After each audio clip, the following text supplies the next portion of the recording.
Finally आज दिन है वर्षा की डिलीवरी का। शॉकिंगली दिन के करीबन 1 बजे हॉस्पिटल वालों ने दूसरे बच्चे को भी मरा हुआ डिक्लेयर कर दिया। हमारे देश में इस तरह के सीक्रेट क्लिनिकल ट्रायल्स बिना किसी रोक टोक के चल रहे हैं, भले ही बंदा मर जाए। 7 महीने प्रेग्नेंट एक लेडी रुखसार 2 दिन एडमिट रही। हॉस्पिटल वालों ने उस बच्चे को एक गत्ते के डिब्बे में डाला।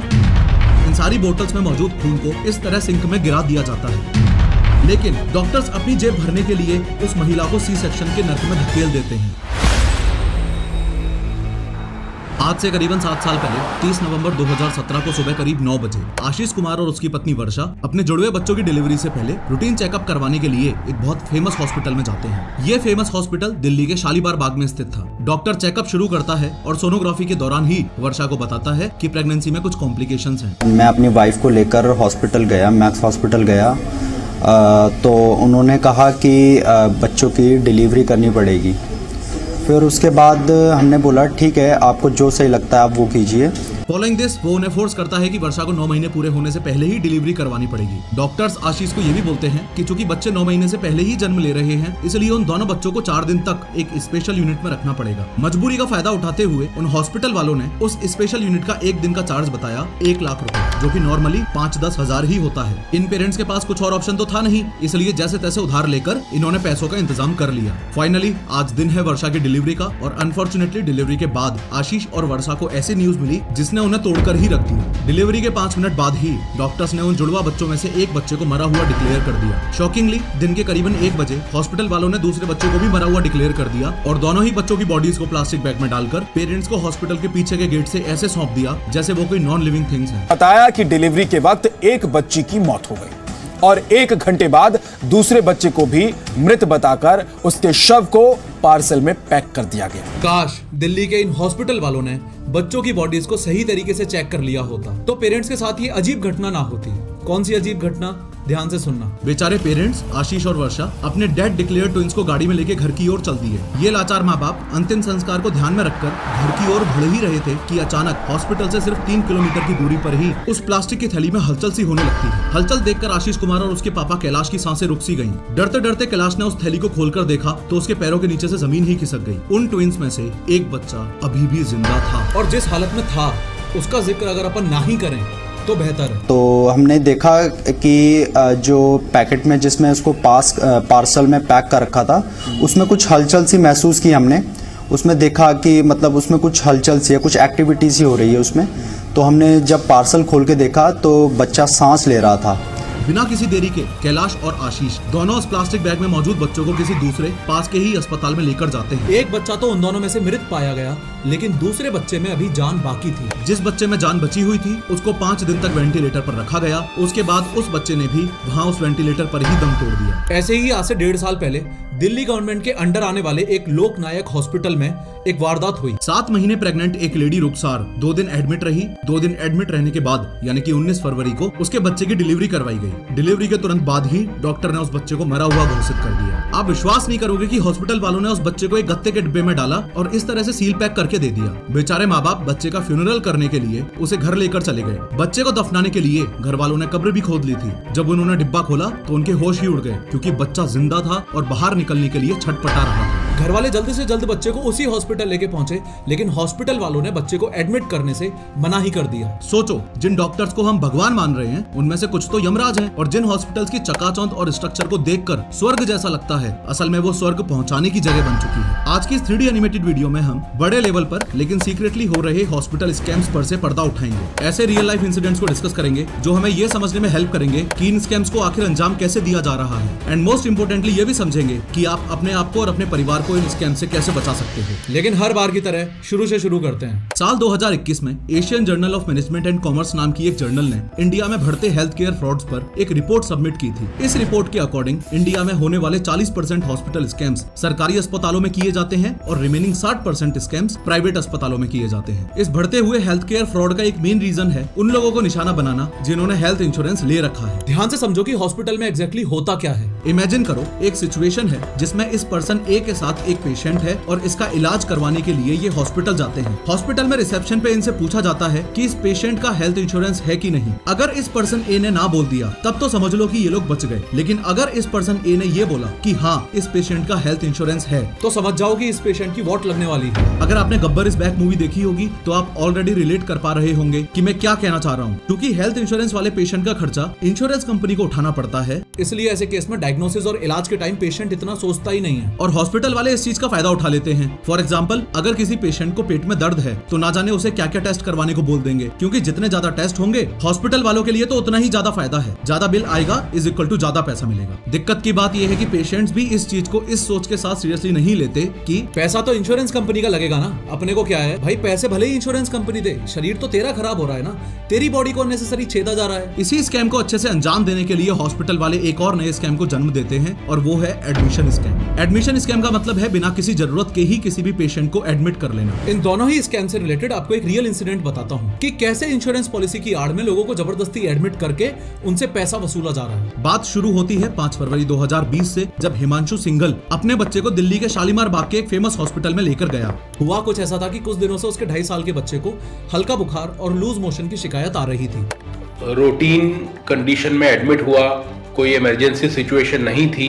डॉक्टर ने चेकअप किया और पूछा कि क्या आपके पास मेडिकल इंश्योरेंस है। हिमांशु के हाँ करते ही डॉक्टर ने बच्चे को एडमिट करवाने की सलाह दे दी, जबकि बच्चा कुछ दवाइयों से भी ठीक हो सकता था। खैर, बच्चे को तुरंत ही एडमिट किया गया और ब्लड टेस्ट के लिए ले जाया गया। एडमिट करने के बाद हॉस्पिटल वालों ने ये प्लानिंग शुरू कर दी कि कैसे उस बच्चे को ज्यादा से ज्यादा दिन के लिए रोक लिया जाए। इसी प्लानिंग को अंजाम देने के लिए 6 फरवरी को कुछ और टेस्ट भी करवाए गए। प्लानिंग करी कि किस तरह से बच्चे के स्टे को ज्यादा से ज्यादा प्रोलॉन्ग किया जा सके।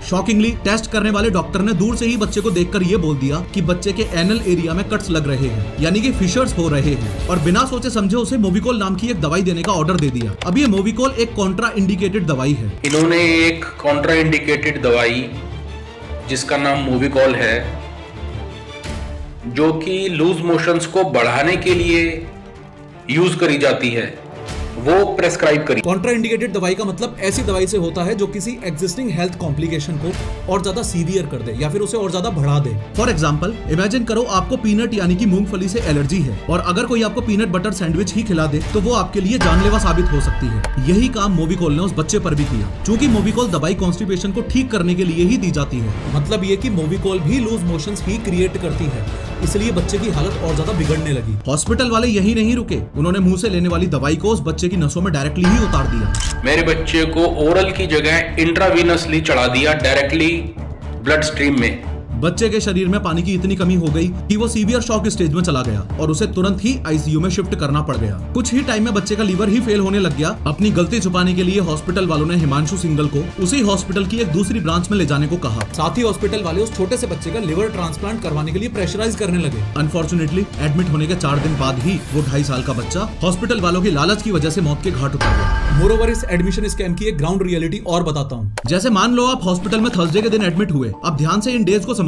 डॉक्टर ने आपको 3 दिन तक ऑब्जर्वेशन और ट्रीटमेंट में रहने की सलाह दी और कहा कि सैटरडे तक आप बिल्कुल ठीक हो जाओगे और उसी दिन आप घर भी जा सकते हो। लेकिन ये हॉस्पिटल वाले कोई ना कोई बहाना देकर आपको सैटरडे को डिस्चार्ज करेंगे ही नहीं, क्योंकि संडे को छुट्टी है, यानी कि संडे को हॉस्पिटल बंद होता है, जिस वजह से संडे को डिस्चार्ज प्रोसेस नहीं किया जाता। यानी कि आपको अब संडे को भी वहीं रहना पड़ेगा और मंडे के दिन आपको छुट्टी मिलेगी और ऐसे ही आराम से हॉस्पिटल का एक दिन का पैसा भी बन जाएगा। ये तो सिर्फ एक तरीका है। हॉस्पिटल वाले सिर्फ इसी तरह से आम जनता को बेवकूफ नहीं बनाते, बल्कि इसके लिए उन्होंने how to fool a patient नाम की एक पूरी लिस्ट बना रखी है। आगे इस लिस्ट को मैं और डिटेल में एक्सप्लेन करूंगा।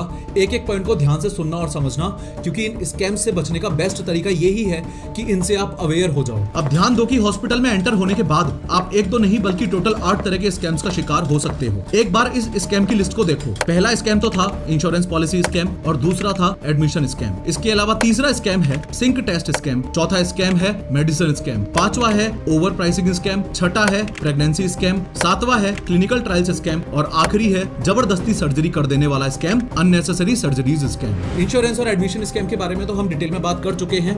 अब आगे के स्कैम्स को समझते हैं और सिंक टेस्ट स्कैम से शुरुआत करते हैं। अब ये बात तो आप भी मानोगे कि कई केसेस में किसी भी प्राइवेट हॉस्पिटल के अंदर कदम रखते ही आप एक एटीएम मशीन बन जाते हो और हॉस्पिटल वाला एक कैशियर जो सिर्फ और सिर्फ पैसे लेता है। मान लो आपको खांसी जुकाम हो रहा है, आप एक प्राइवेट हॉस्पिटल में डॉक्टर को दिखाने के लिए गए। अब प्राइवेट हॉस्पिटल्स को तो अपना पैसा बनाना है ना, तो तो जहां आपको शायद सिर्फ एक ही टेस्ट की जरूरत है, वहां डॉक्टर आपको 50 तरह के टेस्ट की एक लिस्ट लिखकर दे देते हैं, जिनका उस बीमारी से दूर दूर तक कोई रिलेशन नहीं होता। और यही फालतू के एक्स्ट्रा टेस्ट बेस बनते हैं हॉस्पिटल वालों के लिए अगले स्कैम का, यानी कि सिंक टेस्ट स्कैम। खैर, आप खुशी खुशी इतने सारे टेस्ट लिखवाकर अपना ब्लड सैंपल देने के लिए जाते हो। लैब वाला बंदा भी आपकी पर्ची देखकर 4-5 कलर्स की ब्लड वायल्स निकाल लेता है। आप अपना खून देकर रिपोर्ट का इंतजार करने लगते हो। अब ध्यान से देखो कि लैब के अंदर होता क्या है। हॉस्पिटल वालों को पता है कि आपको सिर्फ एक ही टेस्ट की नीड थी और उन्होंने उस टेस्ट को करके रिपोर्ट ऑलरेडी बना भी दी, लेकिन आपसे तो और भी टेस्ट के नाम पर खून लिया गया था ना, जो अभी भी इन कलरफुल वायल्स में भरा हुआ है। तो इसका क्या किया जाएगा? इन सारी बोतल्स में मौजूद खून को इस तरह सिंक में गिरा दिया जाता है और फेक रिपोर्ट बना दी जाती है। इन शॉर्ट, आपके खून का सिंक टेस्ट कर दिया जाता है, या दूसरे शब्दों में यह कह लो कि आपसे खून लिया,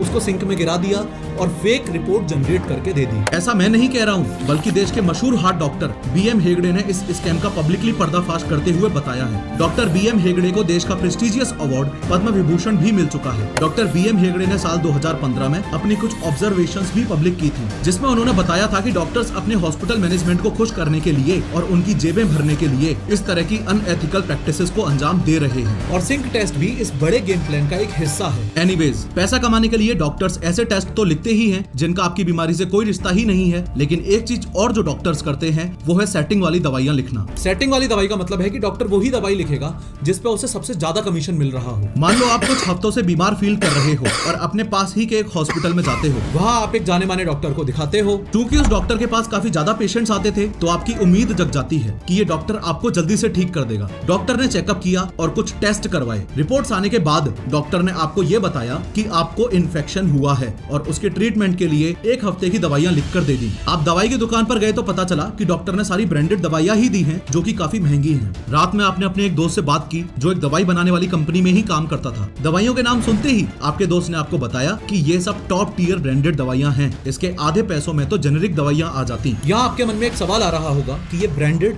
और जेनेरिक दवाइयां क्या होती हैं? तो ध्यान से समझो, जब कोई कंपनी रिसर्च करके किसी भी दवाई को बनाती है तो वो उसका पेटेंट ले लेती है। पेटेंट यानी कि एक ऐसा राइट जो किसी नए प्रोडक्ट को बनाने के लिए दिया जाता है। मोरओवर, किसी भी नई दवाई को बनाने के लिए जो पेटेंट दिया जाता है वो 20 साल के लिए ही होता है। तो इन 20 सालों में कोई और कंपनी सेम दवाई नहीं बना सकती। इन्हीं दवाइयों को बोला जाता है ब्रांडेड दवाइयाँ। रिसर्च पर टाइम और पैसा लगाने की वजह से ये ब्रांडेड दवाइयाँ काफी कॉस्टली होती है। इसका बेस्ट एग्जाम्पल है क्रोसिन, जो बुखार की एक दवाई है और इसका प्राइस है लगभग 33 रुपए। लेकिन जैसे ही ये 20 साल पूरे होते हैं तो कोई भी कंपनी उस दवाई को बना सकती है। क्योंकि अब उस दवाई की रिसर्च पब्लिकली अवेलेबल है, तो इसलिए ही इन कंपनीज को अब रिसर्च में पैसा लगाने की जरूरत नहीं है। ओरिजिनल दवाई के फॉर्मूले की नकल करके नई दवाई बना ली जाती है। ये बात भी इम्पोर्टेंट है कि इनमें सेम केमिकल्स ही होते हैं। जब रिसर्च में पैसा नहीं लगा तो ये दवाइयाँ सस्ती भी होती हैं, इसलिए इन दवाइयों को बोला जाता है जेनेरिक दवाइयाँ। जैसे अब आपको बुखार होता है तो डॉक्टर आपको पैरासीटामोल नाम की ये वाली दवाई देता है, जो कि एक जेनेरिक दवाई है, और हाँ, इसका प्राइस है 16 रुपए। देखा जाए तो ये दोनों ही तरह की दवाइयाँ सेम काम करती हैं, सेम केमिकल कंपोजिशन से भी बनी हैं। बस फर्क सिर्फ इतना सा है कि ब्रांडेड वाली दवाइयाँ थोड़ी महंगी हैं, क्योंकि उसका नाम फेमस है और उसे बनाने में भी ज्यादा पैसा लगा है। अब होता ऐसा है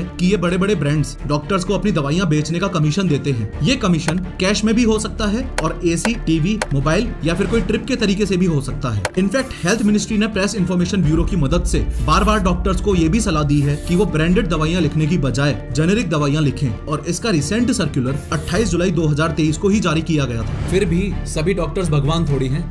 at the end of the day कई लोगों के लिए पैसा मैटर कर जाता है। रीजन तो आपको समझ आ ही रहा होगा कि इतने सारे सरकारी सर्कुलर्स निकालने के बावजूद भी डॉक्टर्स पर ब्रांडेड दवाइयां लिखने का ही भूत क्यों सवार है।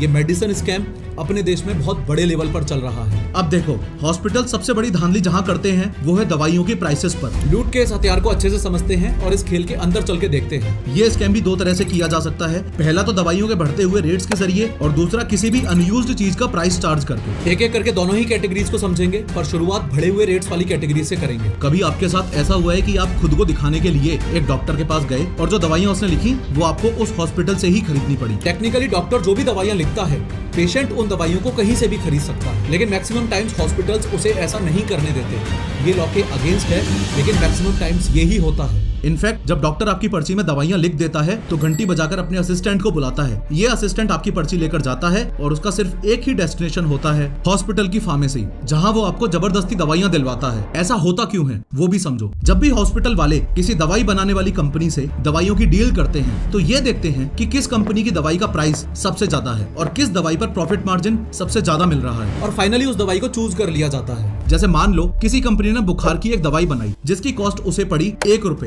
अब ये कंपनी हॉस्पिटल के पास जाएगी और बोलेगी कि आप मेरी दवाई को 1.5 रुपए में खरीद लो। लेकिन यहाँ भी एक कैच है, कंपनी उस दवाई का MRP वो ही सेट करेगी जो हॉस्पिटल वाले उसे बताएंगे। हॉस्पिटल वाले मैक्सिमम प्रॉफिट लेने के लिए उसका MRP रख देंगे 7 रुपए, यानी कि 1.5 रुपए की दवाई अब पेशेंट को 7 रुपए की मिलेगी, यानी कि हॉस्पिटल वालों को इस दवाई पर हद से ज्यादा प्रॉफिट हो जाएगा। इनफैक्ट हॉस्पिटल के अंदर वाली दुकान पर जो दवाई मिलेगी उसका MRP हॉस्पिटल के बाहर वाली दुकान पर मिलने वाली दवाई के कंपैरिजन में अलग हो सकता है। एक रिपोर्टेड सर्वे में जो एक दवाई हॉस्पिटल के अंदर 858 रुपए की मिल रही थी, वही सेम दवाई बाहर दुकान से खरीदी तो 710 रुपए की MRP पर थी। इस बात का मतलब समझ पा रहे हो कि हॉस्पिटल वाले अपने पेशेंट्स को कितना चूना लगा रहे हैं। अब अगर बात करें दूसरे केस की, यानी कि किसी भी चीज का प्राइस बिल में ऐड कर देने की, तो इस बात को एक रियल इंसिडेंट से समझते हैं। देखो, बात है 31 अगस्त 2017 की, जब 7 साल की एक बच्ची आद्या सिंह को डेंगू के इलाज के लिए दिल्ली के एक फेमस हॉस्पिटल में एडमिट करवाया गया। ट्रीटमेंट शुरू हुआ, सब कुछ सही चल रहा था, लेकिन अचानक 5वें दिन आद्या की तबीयत बिगड़ने लगी और हालत इतनी खराब हो गई कि आद्या को वेंटिलेटर पर लेना पड़ा। वेंटिलेटर का मतलब है किसी भी पेशेंट को आर्टिफिशियली सांसें देना। सऊदी अरेबिया की एक मेडिकल जर्नल ने साल 2019 में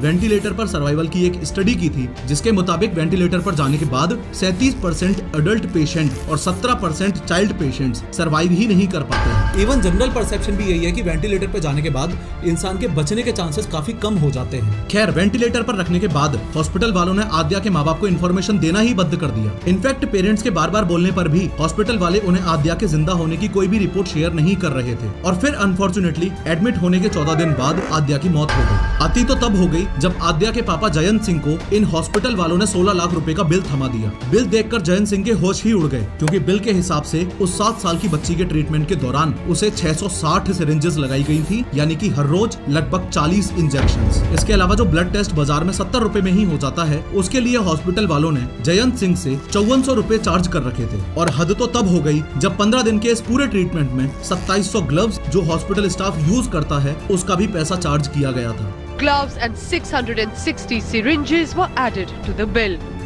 A thermometer and even the hospital gown Adya was dressed in was charged from the family. अब आप समझ पा रहे होंगे कि हॉस्पिटल वाले किस तरह से लोगों को बेवकूफ बना के अपना धंधा चला रहे हैं। देखो, होता कुछ ऐसा है कि जब भी कोई महिला हॉस्पिटल में अपनी डिलीवरी करवाने जाती है तो उस समय उस महिला के पास 2 ऑप्शंस होते हैं। पहला ऑप्शन है नॉर्मल डिलीवरी का और दूसरा ऑप्शन है सी सेक्शन या ऑपरेशन वाली डिलीवरी का। जब महिला अपने बच्चे को जन्म देती है तो उस प्रोसेस को लेबर कहा जाता है। नॉर्मल डिलीवरी के केस में प्रेग्नेंट महिला बच्चे को खुद से ही अपने वजाइना से इस तरह से पुश करके बाहर निकालती है। इस प्रोसेस में एक इंपॉर्टेंट रोल जिसका है वो है ब्रेन। देखो, ये है ब्रेन और इस ब्रेन में ये है हाइपोथैलेमस और ये है पिट्यूटरी ग्लैंड। डिलीवरी के समय ये हाइपोथैलेमस इस पिट्यूटरी ग्लैंड को ऑक्सीटोसिन नाम का एक हार्मोन रिलीज करने का सिग्नल भेजता है। सिग्नल मिलते ही पिट्यूटरी ग्लैंड ऑक्सीटोसिन रिलीज करना शुरू कर देता है। ये ऑक्सीटोसिन ब्लड से होता हुआ उस फीमेल के यूटेरस तक आता है और यूटेरस के नीचे मौजूद इस सर्विस को एक्सपेंड करने लगता है। क्योंकि ये बॉडी का नेचुरल प्रोसेस है, इसलिए ही इस पूरे प्रोसेस में 12 से 24 घंटे तक का टाइम लग सकता है। वहीं दूसरी तरफ सी सेक्शन डिलीवरी के केस में किसी कॉम्प्लिकेशन के चलते यूटेरस को काटा जाता है ताकि बच्चे को बाहर निकाला जा सके। इसके लिए यूटेरस के ऊपर इस तरह से कट लगाया जाता है। ये कट 7 लेयर्स को हटाकर बनाया जाता है। फिर डॉक्टर कुछ इस तरह से इन लेयर्स को हटाते हैं और बच्चे को सेफली बाहर निकाल लेते हैं। घाव इतना गहरा होता है कि इसे ठीक होने में भी काफी टाइम लगता है। और हाँ, यहाँ ये बात भी इम्पोर्टेंट है कि सी सेक्शन डिलीवरी के पूरे प्रोसेस में केवल 45 मिनट तक का ही टाइम लगता है। अब यहाँ ध्यान देने वाली बात यह है कि सी सेक्शन डिलीवरी कम समय में हो तो जाती है, पर इसकी कॉस्ट नॉर्मल डिलीवरी की तुलना में बहुत ज्यादा हाई है। और यही रीजन है कि हॉस्पिटल वाले हमेशा यही चाहते हैं कि ज्यादा से ज्यादा महिलाओं की नॉर्मल डिलीवरी ना हो और उनका पैसा बनता रहे। यह बात तो आप भी मानोगे कि बॉडी का नेचुरल प्रोसेस ही किसी महिला और उसके बेबी के हेल्थ के लिए अच्छा होता है, लेकिन डॉक्टर्स अपनी जेब भरने के लिए उस महिला को सी सेक्शन के नर्क में धकेल देते हैं। इसके लिए जो ट्रिक्स डॉक्टर अपनाते हैं वो कुछ इस तरह की बातें हैं। आपके बच्चे ने तो पोटी कर दी है, अभी की अभी ऑपरेशन करना पड़ेगा, या फिर आपका बच्चा इस तरह से अम्बिलिकल कॉर्ड में उलझ गया है, अभी के अभी ऑपरेशन करना पड़ेगा, एक्सेट्रा एक्सेट्रा। अपने बच्चे को रिस्क में देखकर कोई भी माँ बाप झट से सी सेक्शन के लिए रेडी हो जाते हैं। पर हाँ, ऐसा भी नहीं है कि डॉक्टर्स हर टाइम ही झूठ बोल रहे होते हैं, कई केसेस में वो सच भी होता है। लेकिन आपको ये सुनकर शौक लगेगा कि इंडिया में होने वाली टोटल डिलीवरीज में से 21.5% सी सेक्शन से होने वाली डिलीवरीज हैं। और तो और प्राइवेट हॉस्पिटल्स में सी सेक्शन से होने वाली डिलीवरीज का रेट 49.7% तक जा चुका है। इसका मतलब ये हुआ कि प्राइवेट हॉस्पिटल्स में होने वाली हर 2 डिलीवरीज में से एक तो सी सेक्शन के द्वारा ही हो रही है। आपको ये भी बता दूं कि WHO यानी कि वर्ल्ड हेल्थ ऑर्गेनाइजेशन के हिसाब से तो सी सेक्शन की आइडियल रेट 10 से 15% तक ही है, और वो भी सिर्फ कॉम्प्लिकेटेड केसेस में ही होनी चाहिए। सोच के देखो, सिर्फ अपने पैसे बनाने के लिए कितनी ही फीमेल्स की जिंदगी को रिस्क पे डाला जा रहा है। इसी से रिलेटेड एक रियल इंसिडेंट और बताता हूँ। ये है अभिलाष सिंह और ये है उनकी पत्नी साक्षी। अपने बच्चे की डिलीवरी करवाने के लिए उन्होंने अपने एरिया का बेस्ट प्राइवेट हॉस्पिटल चूज किया। डॉक्टर ने जो टेस्ट सजेस्ट किए वो सब साक्षी ने करवाए और सभी टेस्ट की रिपोर्ट्स भी एकदम सही आ रही थी। लेके गए, दिखाए, सब नॉर्मल था। फिर टाइमली जो भी चेकअप इन्होंने बोला हमने कराया। ये बात हम सबको ऑलरेडी पता होती है कि नॉर्मल प्रेगनेंसी में 40 हफ्तों का या करीबन 9 महीनों का टाइम होता है, पर पता नहीं क्यों 37वें हफ्ते में ही डॉक्टर ने साक्षी को सी सेक्शन डिलीवरी करवाने के लिए फोर्स किया। घर वालों के बार बार पूछने पर डॉक्टर ने ये कहा कि बच्चों की जान को खतरा है, इसलिए तुरंत ही ऑपरेशन करवाना होगा। ऑपरेशन हुआ। चूंकि साक्षी का बच्चा 9 महीने से पहले ही पैदा हुआ था, इसलिए डिलीवरी के बाद उस बच्चे को स्पेशल यूनिट में रखा गया। सब कुछ सही चल रहा था, लेकिन अचानक ही साक्षी की तबीयत बिगड़ने लगी। उसका ब्लड प्रेशर बढ़ने लगा और उसका चेहरा पहले लाल सा होने लगा और फिर एकदम ही काला पड़ गया। बीपी फ्लक्चुएट करने लगी, 190 चली गई और फेस पूरे रेड से ब्लैक होने लगे। वहाँ मौजूद नर्स ने इस सिचुएशन को सीरियसली तक नहीं लिया और ये कह दिया कि ये तो नॉर्मल सी बात है, ऐसा होता रहता है। मोरओवर जो डॉक्टर साक्षी को ट्रीट कर रही थी वो डिलीवरी के 30 घंटे बाद तक भी साक्षी को देखने ही नहीं आई। इन्फेक्शन इतना सीवियर होता जा रहा था कि साक्षी का पेट फूलने लगा, क्योंकि उसने ऑपरेशन के बाद भी अभी तक यूरिन तक पास नहीं किया था, यानी कि 30 घंटे से यूरिन ही नहीं किया था। 30 घंटे बाद जब डॉक्टर आई तो उसने चिल मोड में ये बोल दिया कि इसे फ्रूटी पिला दो, सब सही हो जाएगा। डॉक्टर साहब रिएक्शन के बाद 28-30 घंटे नहीं है, दोपहर 2 बजे आके कह रही है फ्रूटी पिलाओ, हो जाएगा। बात बिगड़ने लगी तो डॉक्टर को लगा वो फंस ना जाए और इसी रीजन से साक्षी को दूसरे हॉस्पिटल में ले जाने के लिए कह दिया। बदकिस्मती से वहां पहुंचते पहुंचते साक्षी की मौत हो गई। ऐसी ही एक घटना टीवी एक्ट्रेस छवि मित्तल के साथ भी हुई थी। ध्यान से सुनना क्या हुआ था। छवि मित्तल ने अपने दूसरे बच्चे की डिलीवरी करवाने से पहले अपने डॉक्टर को साफ शब्दों में ये बता दिया था कि वो एक नॉर्मल डिलीवरी ही करवाना चाहती है। डॉक्टर ने उस समय तो हाँ भी कर दी थी। I will meditate during my contractions and I will do the pain management through that, but I don't want epidural. I don't want any kind of medical interference in my delivery. And she said okay. छवि को labour pain होना शुरू हुआ और वो उस hospital में पहुंची जहां उसके डॉक्टर ने बताया था, पर हॉस्पिटल वालों के इरादे तो कुछ और ही थे। उन्होंने चालाकी से छवि को एक इंजेक्शन लगा दिया। When this injection was administered, I suddenly got a panic attack. I said, what did you just give me? Why did you do that? What's happening to me? She said, nothing, relax. This is just to hasten the labor. और injection क्या था? वो था oxytocin hormone का एक injection. अभी थोड़ी देर पहले ही मैंने आपको बताया था ना कि ऑक्सीटोसिन बॉडी में रिलीज होता है, जिसकी मदद से बच्चे की डिलीवरी इजीली हो पाती है। तो अब आपके दिमाग में ये सवाल आ रहा होगा कि ये ऑक्सीटोसिन का इंजेक्शन लगाया ही किस लिए? देखो, नेचुरल डिलीवरी में तो टाइम लगता है और पैसे भी काफी कम आते हैं, लेकिन डॉक्टर्स को तो जल्दी है ना। इसी रीजन से डॉक्टर्स ये ऑक्सीटोसिन हार्मोन का इंजेक्शन लेबर को जल्दी प्रोड्यूस करने के लिए लगा देते हैं। सिंथेटिक ऑक्सीटोसिन से बॉडी में मौजूद ऑक्सीटोसिन का लेवल इतना बढ़ जाता है कि उस फीमेल को सीवियर लेबर पेन होना शुरू हो जाता है। शॉकिंगली ये पेन इस लेवल का होता है कि फिर वो महिला नॉर्मल डिलीवरी कर ही नहीं सकती है और उसे सी सेक्शन ही करवाना पड़ता है। और यही सेम सिनेरियो छवि मित्तल के साथ भी हुआ। इस बात का सीधा सा मतलब आप समझ पा रहे हो। हॉस्पिटल वाले किसी भी केस के अंदर ये चाहेंगे कि आप नॉर्मल डिलीवरी के बजाय सी सेक्शन डिलीवरी चूज करो, ताकि उनके पास ज्यादा से ज्यादा पैसा बने। इस ऑक्सीटोसिन हार्मोन से जुड़ी एक खतरनाक बात और आपको बता दूं कि ऑक्सीटोसिन गाय भैंसों को उनकी नेचुरल कैपेसिटी से ज्यादा दूध प्रोड्यूस करने के लिए भी लगाया जाता है और साथ ही फल और सब्जियों का साइज बढ़ाने के लिए भी लगाया जाता है। ये सिंथेटिक ऑक्सीटोसिन बॉडी के नेचुरल हार्मोन लेवल्स को डिस्टर्ब कर सकता है, डाइजेस्टिव सिस्टम पर नेगेटिव इंपैक्ट डाल सकता है और इवन कैंसर जैसी घातक बीमारी तक भी क्रिएट कर सकता है। स्टडीज ये भी सजेस्ट करती हैं कि सी सेक्शन से पैदा होने वाले बच्चों में कैंसर होने के चांसेस ज्यादा होते हैं उन बच्चों के कंपैरिजन में जो नॉर्मल डिलीवरी से पैदा मैंने देखी होगी। तो आपको याद होगा कि इस सीरीज में ये दिखाया गया था कि कैसे हॉस्पिटल्स बिना पेशेंट्स की कंसेंट के और बड़ी दवाइयों की कंपनीज को फायदा पहुंचाने के लिए क्लिनिकल ट्रायल्स को अंजाम देते हैं। बैन ड्रग का ट्रायल ह्यूमंस पे कर रहे हैं, जिसकी वजह से लोगों की जानें भी जा रही हैं। इस ट्रायल के चलते रहने से काफी सारे लोगों को काफी सारा फायदा हुआ है। डॉक्टर नाथ, S93R ड्रग नहीं है, पॉइजन है। आसान भाषा में बोलूं तो क्लिनिकल ट्रायल्स यानी कि कुछ ऐसे टेस्ट जो किसी नई दवाई को सेफ और इफेक्टिव प्रूव करते हैं। ये टेस्ट बताते हैं कि ये नई दवाई बिना किसी साइड इफेक्ट के लोगों की मदद कर सकती है, लेकिन यहाँ भी एक कैच है, ये टेस्ट बिना पेशेंट की परमिशन के नहीं किए जा सकते हैं। जब कोई नई दवाई मार्केट में आती है तो उससे पहले उसको लोगों पे टेस्ट किया जाता है। पर हमारे देश में इस तरह के सीक्रेट क्लिनिकल ट्रायल्स बिना किसी रोक टोक के चल रहे हैं। भले ही बंदा मर जाए, लेकिन पैसा कमाने का धंधा बंद नहीं होना चाहिए। इसी सीक्रेट क्लिनिकल ट्रायल्स का एक रियल केस साल 2010 में सामने आया और इस कंट्रोवर्सी में बिल और मेलिंडा गेट्स फाउंडेशन तक का नाम आया था। इस केस को समझने से पहले एक बार शॉर्ट में फीमेल रिप्रोडक्टिव ऑर्गन को देखो ये है यूटेरस और ये है वजाइना। यूटेरस और वजाइना को कनेक्ट करने वाले इस पाथ को सर्विक्स कहते हैं। इसी सर्विक्स में एक तरह का कैंसर जन्म ले सकता है जिसे साइंटिफिक भाषा में सर्विकल कैंसर कहा जाता है। वैसे तो कैंसर का कोई इलाज नहीं है, पर इस सर्विकल लाइनिंग में होने वाले कैंसर से बचने के लिए एक वैक्सीन महिलाओं को लगाई जाती है जिसे HPV यानी कि ह्यूमन पेपिलोमा वायरस वैक्सीन कहते हैं। अब सुनो, साल 2009 में हुआ क्या था। आंध्र प्रदेश की गवर्नमेंट हॉस्टल में रहने वाली करीब 16,000 लड़कियों को ये HPV वैक्सीन लगाई गई थी। वैक्सीन लगाने में समस्या नहीं थी, समस्या थी परमिशन जिस तरह से ली थी उसमें। इसमें से मैक्सिमम लड़कियों के लिए क्लिनिकल ट्रायल के कंसेंट फॉर्म पर साइन उनके माँ बाप ने नहीं बल्कि उस हॉस्टल की वार्डन ने ही कर दिए थे। हुआ वही, इस वैक्सीन का साइड इफेक्ट आना शुरू हुआ और कुछ लड़कियों की मौत भी हो गई। इस क्लिनिकल ट्रायल का एक और रियल इंसिडेंट सुनो। ये है राजस्थान में यहाँ है चूरू डिस्ट्रिक्ट और यहाँ है जयपुर डिस्ट्रिक्ट। साल 2018 की बात। चूरू से 19 लोगों को बस में बिठाकर जयपुर लाया गया। उन्हें बताया गया था कि जयपुर में एक मेडिकल कैंप लग रहा है जिसमें उन्हें काम दिया जाएगा, कुछ पैसे दिए जाएंगे और IPL मैच की टिकट्स भी दी जाएंगी। इन सब के लालच में ये 19 लोग जयपुर आ गए। बस जाकर रुकी मालपानी हॉस्पिटल पर जहाँ सपोजिटली वो मेडिकल कैंप लगा हुआ था। रात हो चली थी, उन्होंने खाना खाया और सोने चले गए। अगली सुबह एक डॉक्टर वहाँ आता है और कहता है कि तुम सबको कुछ दवाइयाँ दी जा रही हैं, चिंता मत करो, जरा भी तकलीफ हो तो एक्सपर्ट डॉक्टर्स यहाँ मौजूद हैं। उन लोगों को 9 दिन तक लगातार गोलियां दी गई। अब पूरा टाइम ये 19 लोग सोते ही रहते थे और दर्द में भी रहते थे। 9 दिन के बाद भी जब ये दर्द कम नहीं हुआ तब उन्होंने कंप्लेन कर दी। इस पूरे मुद्दे पर छानबीन शुरू हुई तो पता चला कि ग्लेनमार्क नाम की एक बड़ी दवाई कंपनी ने ये ट्रायल्स करवाए थे और भांडा फूटने के बाद हॉस्पिटल वालों ने इस क्लिनिकल ट्रायल से साफ इनकार ही कर दिया। खैर, अब आखिरी तरह के स्कैम यानी कि अननेसेसरी सर्जरीज को समझते हैं। साल 2023 में पब्लिश्ड थॉमसन रॉयटर्स फाउंडेशन की एक रिपोर्ट के हिसाब से देश में 66.8% uterus removal surgeries private hospitals में हो रही हैं और चौंकाने वाली बात यह है कि इनमें से 95% सर्जरीज अननेसेसरी हैं यानी कि जबरदस्ती ही की जा रही हैं। इसी रिपोर्ट के मुताबिक ये सर्जरीज यंग एज में और पीक रिप्रोडक्टिव एज में ही की जा रही है। इसका मतलब जब किसी महिला का शरीर सबसे ज्यादा हेल्दी स्टेट में है,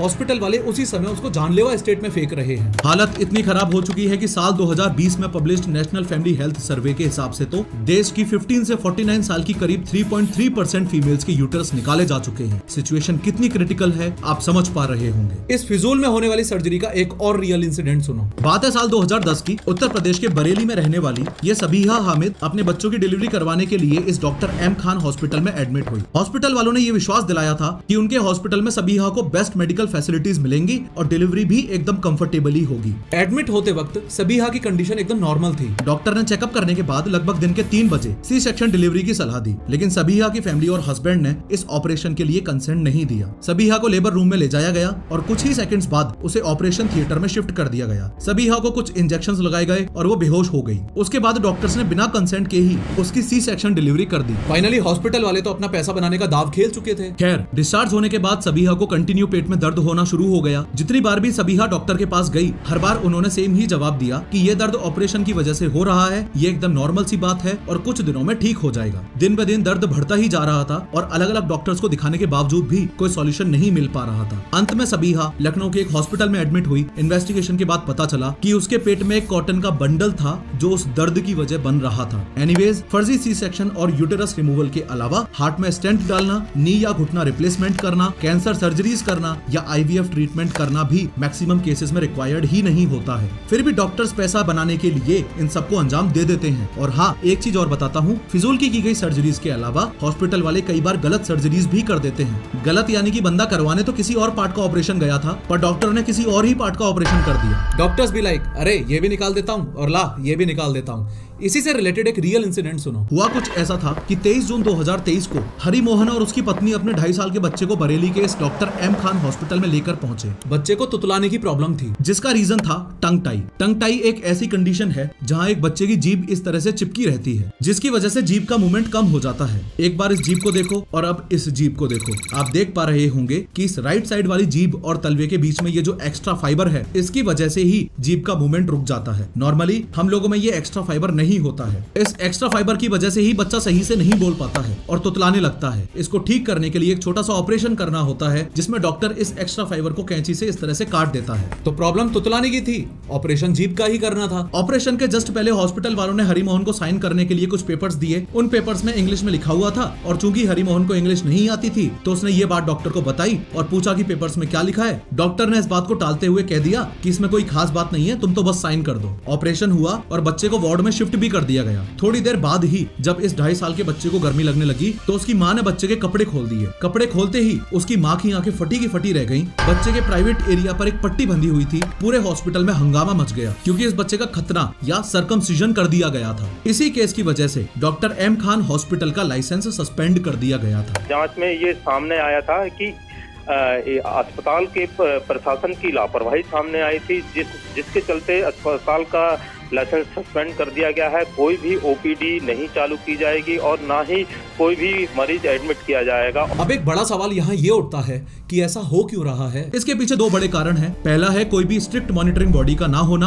और दूसरा है लोगों में अवेयरनेस ना होना। एक एक करके दोनों रीजंस को समझेंगे, लेकिन शुरुआत सबसे पहले स्ट्रिक्ट मॉनिटरिंग बॉडी वाले से करते हैं। देखो, ये है मेडिकल काउंसिल ऑफ इंडिया, जो कि इंडिया में टॉप मेडिकल बॉडी है और इसका काम है मेडिकल एजुकेशन और मेडिकल प्रोफेशनल्स यानी कि मेडिकल फील्ड से जुड़े लोगों के एथिकल बिहेवियर पर नजर रखना। लेकिन ये बॉडी अपनी ड्यूटीज को सही तरीके से निभाने में काफी हद तक फेल है। साल 2016 में मेडिकल काउंसिल ऑफ इंडिया के वर्किंग मैकेनिज्म यानी कि काम करने के तरीके को रिव्यू करने के लिए सरकार ने कमेटी बनाई थी। उस कमेटी ने ये क्लियरली बताया था कि medical council of India official काम को भूलकर बस मेडिकल कॉलेजेस को लाइसेंस देने का काम ही करती रहती है। इनफैक्ट मेडिकल एथिक्स को तो पूरी तरह से इग्नोर किया जा रहा है। मोरओवर, इंडिया में लोग क्वैक्स यानी कि झोला छाप डॉक्टर्स पर काफी विश्वास करते हैं और छोटी मोटी बीमारियों में तो ऐसे ही डॉक्टर्स के पास जाना पसंद करते हैं। आगे बढ़ने से पहले इस झोला छाप वाले कॉन्सेप्ट को एक रियल इंसिडेंट की मदद से समझो। उत्तर प्रदेश के उन्नाव जिले में एक चौंका देने वाला वाकया सामने आया जब 33 लोग एक साथ HIV पॉजिटिव पाए गए और रीजन था एक झोला छाप डॉक्टर। ये जो डॉक्टर आपको साइकिल पर घूमता हुआ दिखाई दे रहा है, ये है राजेश यादव। राजेश इसी तरह घूमते हुए लोगों का इलाज करने का दावा करता है और अपने इस इलाज को जादुई इलाज भी कहता है। इस जादुई इलाज में शामिल हैं ये 3 पुड़िया और 1 injection.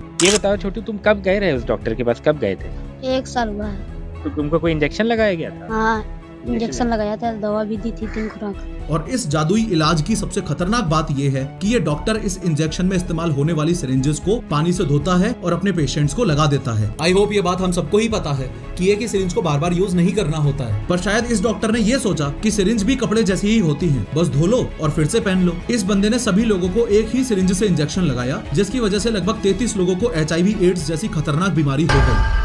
What has that meant? That 33 people, including a boy as young as 13, now have HIV because he allegedly injected many people using the same infected syringe. बात जब अवेयरनेस की हो ही रही है तो आपने ये भी नोट किया होगा कि बहुत सारे फार्मासिस्ट यानी कि केमिस्ट भी इस तरह से झोला छाप डॉक्टर वाला काम करते हैं। क्योंकि लोगों में इतनी अवेयरनेस नहीं है, इसलिए डॉक्टर को दिखाने की बजाय वो इन केमिस्ट से ही दवाइयां लेना प्रेफर करते हैं। Even medical council of India के रूल्स के हिसाब से तो एक केमिस्ट ना तो कोई दवाई प्रिस्क्राइब कर सकता है और ना ही प्रैक्टिस कर सकता है, यानी कि ये डॉक्टर वाला काम नहीं कर सकता। फिर भी हमारे देश में ये धंधा खुलेआम चल रहा है। दिल्ली में 2 साल की एक बच्ची मुस्कान बुखार और जुकाम की वजह से बीमार है। मुस्कान के माँ बाप पास ही की एक मेडिकल शॉप पर लोकल डॉक्टर का पता पूछने के लिए गए और तभी वो केमिस्ट अपनी चौड़ में उन्हें ये बोलता है कि ऐसी छोटी मोटी बीमारी में डॉक्टर के पास जाना ही क्यों है, मैं हूं ना, और झट से एक इंजेक्शन बच्ची को लगा दिया। करीब 10 मिनट बाद ही वो बच्ची एकदम ठंडी पड़ गई और बेहोश हो गई। तुरंत ही पेरेंट्स उसे हॉस्पिटल लेके गए, जहां उस बच्ची को मृत घोषित कर दिया गया। इन सभी हॉस्पिटल स्कैम से बचने के लिए एक चीज जो आप कर सकते हो वो ये कि हॉस्पिटल में जब भी आपसे मेडिकल इंश्योरेंस के बारे में पूछा जाए तो एक बार के लिए तो मना कर दो। आपके पास मेडिकल इंश्योरेंस हो तब भी आप मना कर दो। जब तक आपका सही से डायग्नोसिस ना हो जाए तब तक आपको ये नहीं बताना है कि आपके पास मेडिकल इंश्योरेंस है। ये बात तो आप ऑलरेडी समझ चुके होंगे कि डायग्नोसिस भी आजकल इस बात पर डिपेंड करता है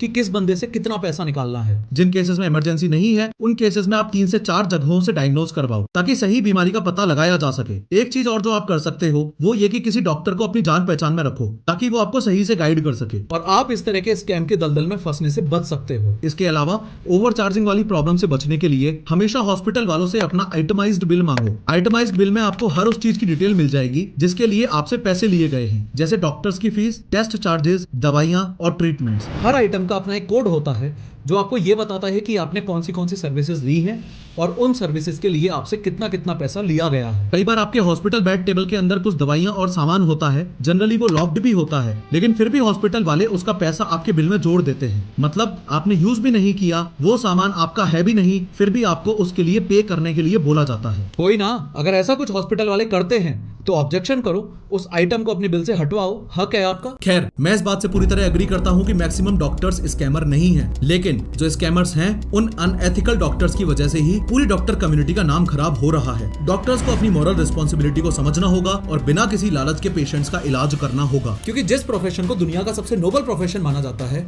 अपने फाइनेंशियल प्रॉफिट के लिए उस पर्टिकुलर प्रोफेशन पर धब्बे लगना सही नहीं है। And the most important part, इन सभी हॉस्पिटल स्कैम से बचने के लिए आपको डॉक्टर नहीं बनना है, बस स्मार्ट बनना है।